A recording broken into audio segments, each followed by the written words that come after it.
Welcome back to Saving Ophelia. Last time I showed you how I finally got around to getting access to the hull under Ophelia's galley, and that the steel there was in a quite similar state to that found under the chart table in the pilot berth. Which is to say, it's not too pretty, but the damage doesn't seem to be too bad either. Ophelia was also moved to a new mooring spot. It's still within sight of the old one at the shipyard, so it's not too far away. In the new spot though, access to shore power was a bit further away than the old one, about 50 meters or 164 feet or so. And that turned out to be a bit of an issue because I needed access to power in order to do something about the rainwater that had recently found its way into the boat and into the sump under the engine from where it had flowed on and into the old water tank. So I hand pumped as much of the water as the hand pump could reach and then took a look at Ophelia's electrical systems in order to be ready for the new cable. And there we go. I'll just keep that up for the next 5 to 10 minutes. The electrical systems in Ophelia seem to be based more on necessity than on good practice. But this is probably because there are at least 3 different electrical systems layered on top of each other, which also unfortunately means that I have no idea which wires are actually connected to something, and in that case to what. This is just a temporary inconvenience though, as seeing that I'm tearing everything out of Ophelia anyway, I'll also be getting rid of all the electrics and installing a new system which is going to be both safe and accessible. This time I'll be putting together a new shore power cable, and I'll also be trying to get the pumping system back up and running, so I can actually get rid of the water rather than just lowering the water level slightly with a manual pump. If you want to support this project, you can do so by joining my Patreon or by signing up as a member of this channel, and a huge thanks to those who have already done so, especially to Tobias, who was the first one to join. Also, any supportive comments or suggestions left below in the comment section will also be hugely appreciated. Now, let's get started. Yeah, so it's now a few days later and the cable has been delivered. I know I look even less presentable than usual, but I've been ill for the last couple of days, which is also why I haven't had the cable made yet. That's one of the things about having 2 disease spreaders running around at home when you're a teacher as well. If there are any bugs out there, you're bound to catch them. Usually they kind of bounce off me and I just get a sniffle where other people hit the sheets, but in this case I was down for the count. But I'm back and I need to have that cable made now. But yeah, you can see what the workshop looks like. I'll need to clean some of this up before I get to work. Yeah, so let's get to it.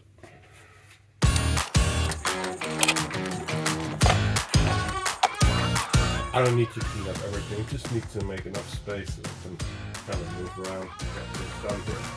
It's not like making a cable set for a ton of space.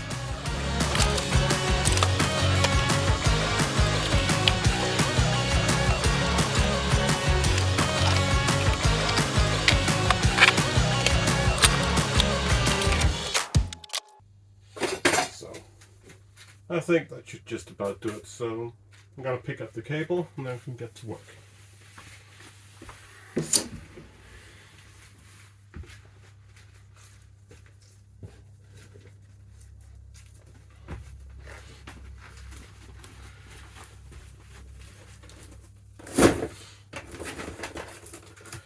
So, the cable in the box, the old extension cable I was talking about, right here. Let's get the cable made.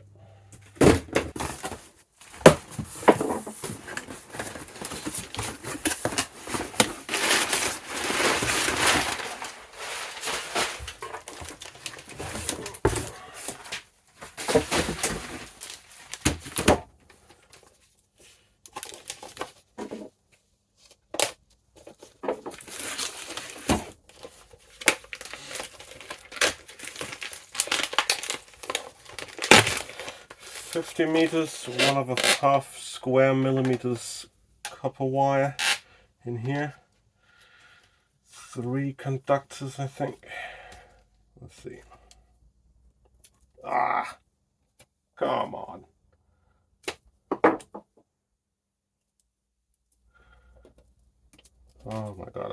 hate this cable.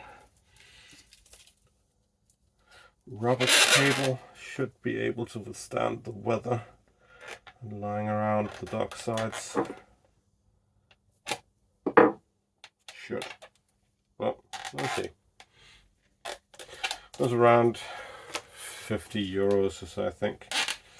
So, not too expensive. But enough that I don't want it to not work. Shouldn't be a gamble, really. Yeah.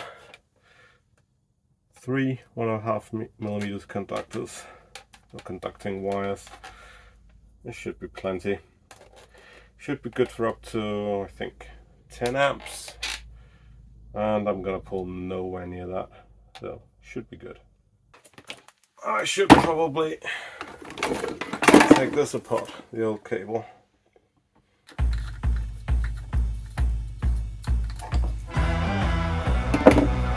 There we go.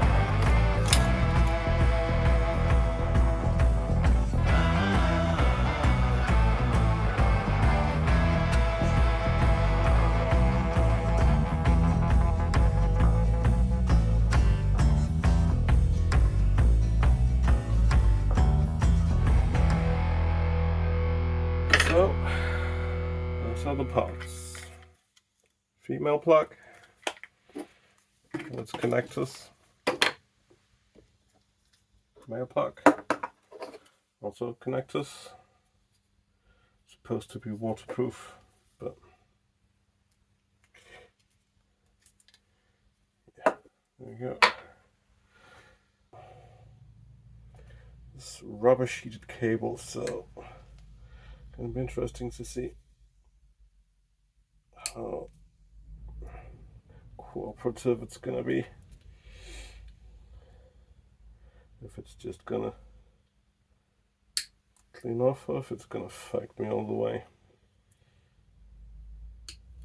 I'm a bit hesitant to use a sharp tool because then I might damage the wires below. When I use this, I should be able to feel the wire below before I cut into it. Again, should being the operative keyword. I'll probably damage something. Oh, there we go. That wasn't too bad.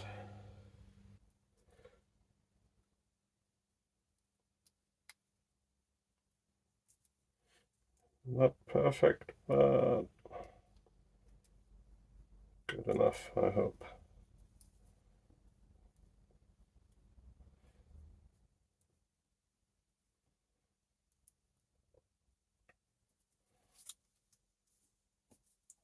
And this one. Hang on, let's fight this part later. Let's see, how much do I need? This.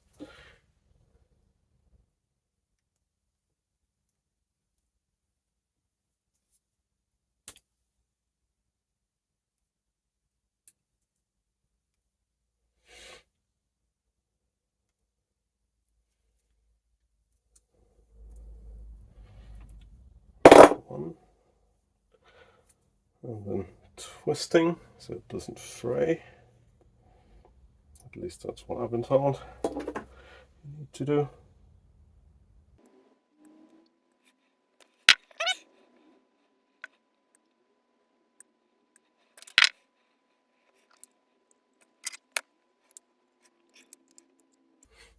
It seems that the ground wire is used to strain relief as well. It has 2 screws to grab hold of the wire, while the other ones only have 1, which is plenty to get a good solid connection, but I don't think it's enough to hold it if it's put under any strain.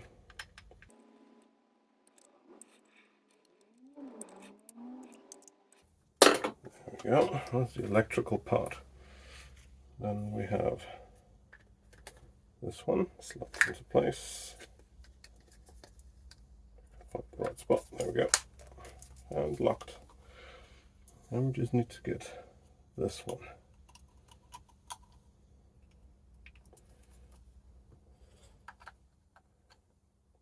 should, in theory, be the easy part.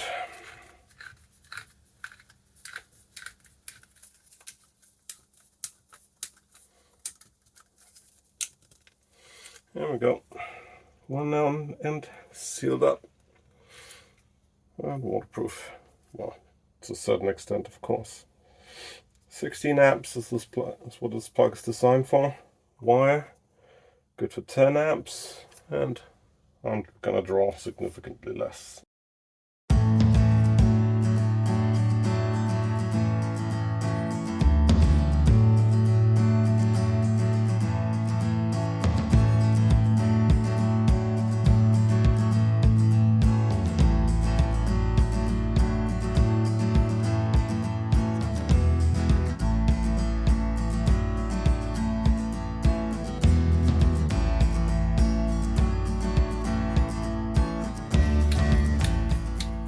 I feel it's getting tight at the end, so should be working as intended. There we go. 150 meter cable ready to deploy. Is that the way you say it? No, ready to be deployed. Yeah. At any rate, I guess I'm off to the boat. So here we are. Let's get that wire in place.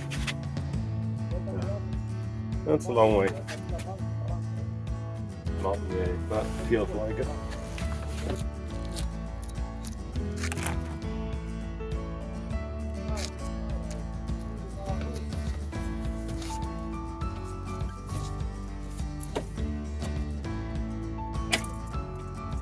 Oh, shit. Yeah, that wasn't good. This wire was full of water, so there's plenty of water standing in the plug. That's not good.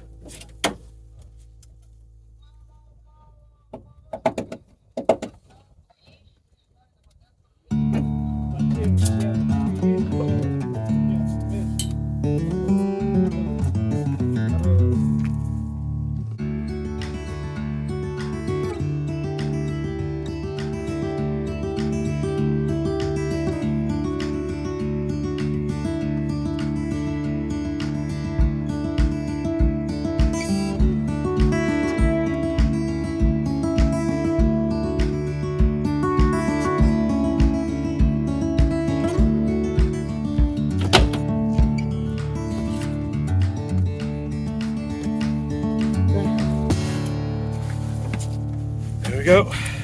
Guess it's time to see if power reaches the boat. And a quick trip back home later, and we're ready to get going. 1 multimeter Richum. So,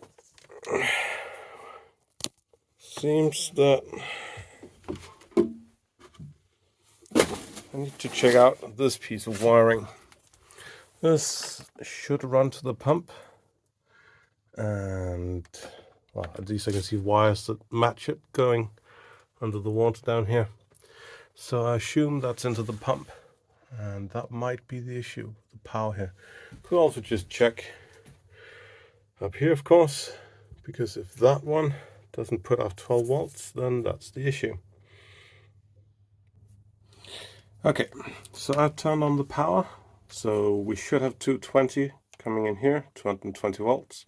And if this works as intended, it should be putting out, well, 12 volts.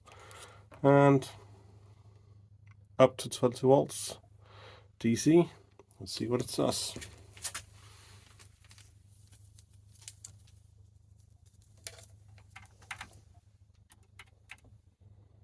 .2 volts, so quite within spec. So we do have 12 volt in the 12 volt system, which means that somewhere later on things go haywire. Really hope it's not the pump itself, but I might be able to just bypass all this spaghetti wiring back here, all of the scrap. Just bypass that and go straight from this one into the pump. That should solve the issue.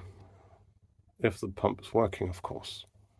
There's no point in measuring directly on the pump when I can measure in here and see if I've got 12 volt flowing in here. Because if I have that, then we've narrowed it down. It's either the switch or after the switch. If we don't have 12 volts here, well, then we know what's up or not up. So I couldn't really find a place to put the camera, but well, you watching me taking a measurement isn't too interesting anyway. But the thing is, we're supposed to have 12 volts coming here through these two wires, the brown and the blue one. And they show no voltage whatsoever. So somewhere between the spaghetti and here, the current stops. Which means I'm just going to bypass the spaghetti. There's no point in trying to figure out which part of the spaghetti is messing up or what I've messed up. But I'm just going to go straight from that one to the pump. So, seeing that the power doesn't really reach back to where I need it, might as well disconnect everything up here. Because, yeah, it doesn't serve any point to have a lot of spaghetti.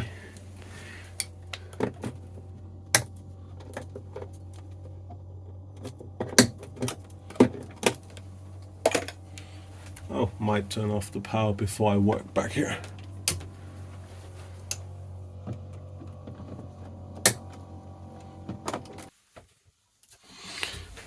Yeah, my plan for today was really to rewire a lot of this stuff, but I'm not up for the task, I think. I'm not really fully back. But I do need to have this pump running and get the rest of the water out. Because that pump goes deeper than the manual pump out back.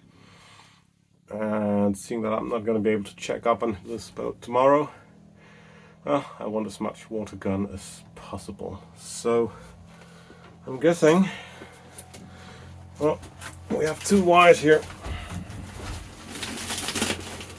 And the blue is probably, yeah, will match the black one. And the other two, and that's interesting. Because they were both connected to the same switch that moved, I think it's positive. The blue was probably negative, and the other two were connected to positive. You could switch either one way or the other. But at any rate, guess I'll figure it out some way or the other. Start by removing isolation with this one. Or possibly, once again, should start by disconnecting the power. So this took a turn I had quite predicted. Well, not entirely true. I had an idea that things weren't going to be simple and that it wouldn't be easy to figure out what the devil was going on down here. Turns out I was right about that though. Pulled one wire that I thought might be connected to the pump. Turns out to be a magnetic switch. Missing one part now, but here's the floater, the switch itself. So just the tube where the switch or the floater is in is missing. That some way down here connects to the pump and engages it. Well, it should, because up here we're supposed to have a manual and an automatic setting, but the automatic setting has never worked. So I guess that didn't fly. So yeah, well, trying to figure out what these two wires, which are definitely connected to the pump, do. Yeah, so where was I? Oh yeah, this mess down here. I pulled out the switch, which wasn't working, and I pulled out the pump, which is still connected, but there's some wiring issues that look, yeah, not quite right. Not gonna mess around with it too much because it's really, really sticky. Oh, that's the pump. And you can also see the issue, I think. There's a ball of electrical tape at the end of these wires, and yeah, that's not good. Most definitely not good. And seeing that the switch has never been working, I don't really see a reason not to bypass it. So I think I'm going to cut these wires and hook it straight to the 12 volts back here and see if that doesn't get some pumping action going. Let's hope so. So, as you can see, as you can hear, I've cleaned off the wires as best I could. Kind of a sticky situation. I've been in the swamp and bilge. Well, not really the bilge, that should be further in front, but at any rate, that swamp under the engine, been there for a while, so they are sticky with a lot of oil, and yeah, it's also smelly for some reason, which is odd because it's been pumped out frequently. At any rate, I'm going to bypass everything now, go straight from 12 volts to the pump, and I'm going to use this. The rest of the extension wire they had earlier, and nothing happens, which is odd. Oh, there we go. The pump most definitely kicked in. I just need to now I just need to let it do its work and get it into the deep end without drowning the wires. How do I do that? This sucks. Yeah. Yeah.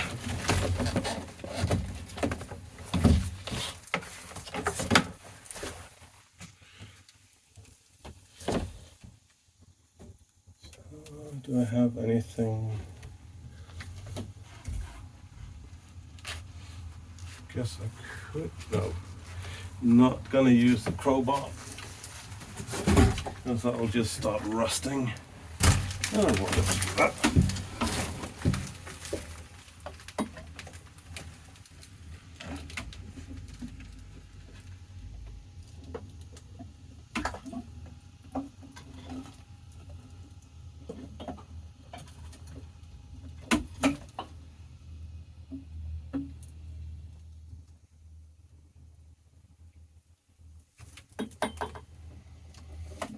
I can definitely hear the pump running.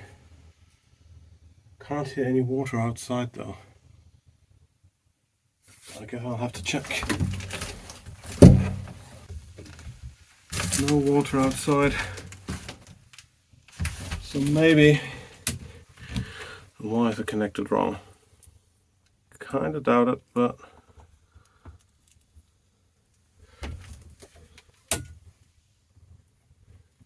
yeah, that doesn't work. So the wires were right, and we have some other issue here.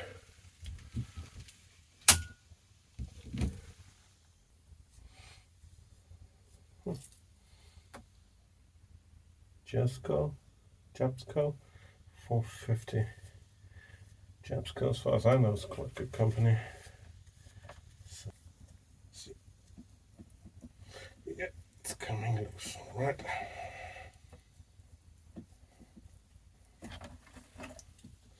That should allow me to see if the pump is working.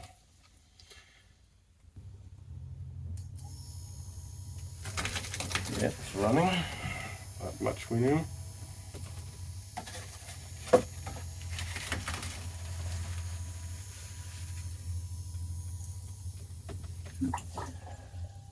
Yeah, most definitely moving water.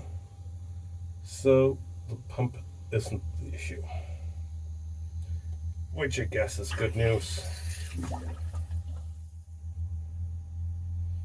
Other than that means that the issue is, it's in the hoses,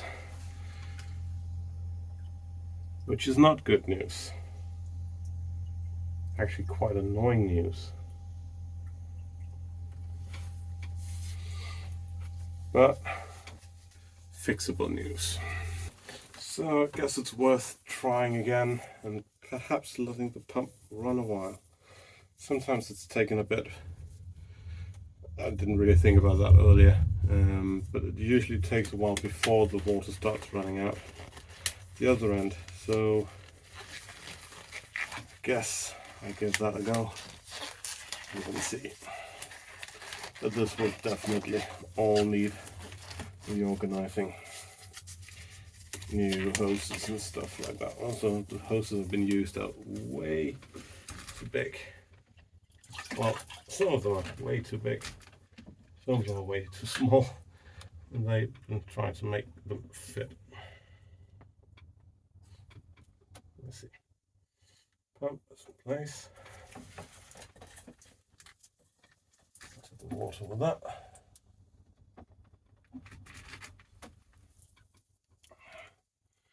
That was another set of gloves. So, nothing really. But I'm sure I'm not going to put my hands into that mess down there. So that's it. Get the pump running again.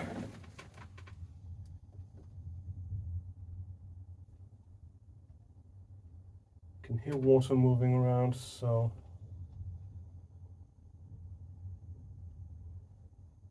should be getting up somewhere at some point.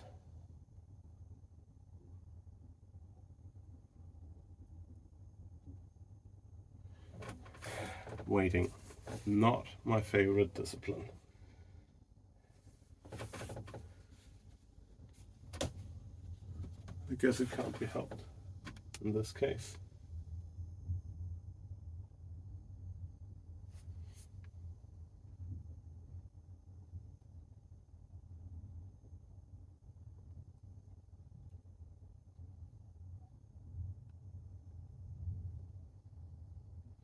Doesn't seem many things happening though.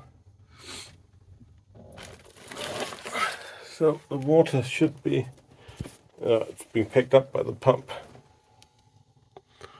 and move through the hose. You can see down there, possibly, right there, and then it moves to the hose back there. I don't know if it's visible.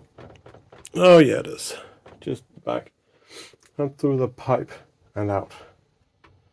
That's the theory, at least. But it seems that something's not working along the way. Can't take that long for the water to get that to find its way. Shouldn't. Oh, I can hear thunder. Interesting. Kind of like in the Chinese curse, may you live in interesting times. Yeah. Guess I'll go outside and have a look again. Yeah, so there's thunder in the way. That's not really the problem I'm having. The pump is running, and that's it. There's no water coming out. When I put the pump in by itself, I can see the pump is moving water, and a lot of it. So nothing wrong with the pump. So it must be the connection. So I'm giving up on that pump for now, because it doesn't seem to be the hose that's plugged up. And don't know about the pipe, but somewhere along the pipe or a piece of hose that comes back here, something's plugged up, because there's no water running out. So yeah, and I can't find out where that is. I can't take it apart. It seems to be quite well stuck. So I brought it back up. I'm going to use that pump to empty everything out. And then I'm going to replace that at some point. Probably cut the hose back here and everything, and just use the outlet back here and use that to pump out from the sump. But right now, I just need that water gone. So there we go. Backup solution in place. Pumping water this way. Ow. Yeah, need to open the hatch before I go through it. You almost hear it, I guess. There we go. Lots of water coming out pretty fast. But having the hose running on the deck like that, not really a good solution. But it'll have to do for now.